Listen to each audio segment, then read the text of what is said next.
Άλβες. Υπέροχη κίνηση εδώ από τον Τζάβι προς τα έξω το γύρισμα. Δεν μπορεί ο Πουγιόλ. Επιμένει η Μπαρσελόνα, βομβαρδίζει την Οσασούνα και φτάνει στο 3-0 στο 73ο λεπτό με το Μέση να πετυχαίνει το πρώτο του γκολ φέτος στο κύπελο. Από το 60 μπήκε στο μάτς. Έχει αρχίσει να δείχνει και πάλι τα γνωστά του στοιχεία στην ανάπτυξη του παιχνιδιού. Φτάνει στο γκολ. 17 γκολ στο πρωτάθλημα. Γκολ και στο κύπελο. 3-0. Και το όνομά του ρυθμικά από τις κερκίδες. Πίεζε η Μπαρσελόνα. Έχανε ευκαιρίες. Ένα δίλεπτο τώρα που πολιορκούσε την αιστεία της Οσασούνα.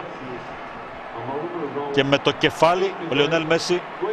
Θυμίζουμε ότι έχει ύψος 1,69 και που εννοείται ότι δεν είναι το παιχνίδι στον αέρα το όπλο του, αλλά σκοράρει.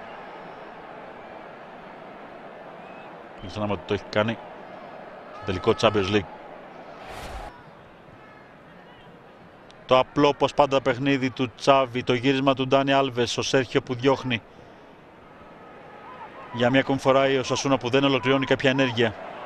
Ο Μέση, το πλασέ, γκολ εκπληκτικό στο 91, δεύτερο δικό του, τέταρτο της Μπαρσελόνα. Μπαρσελόνα, Οσασούνα 4-0.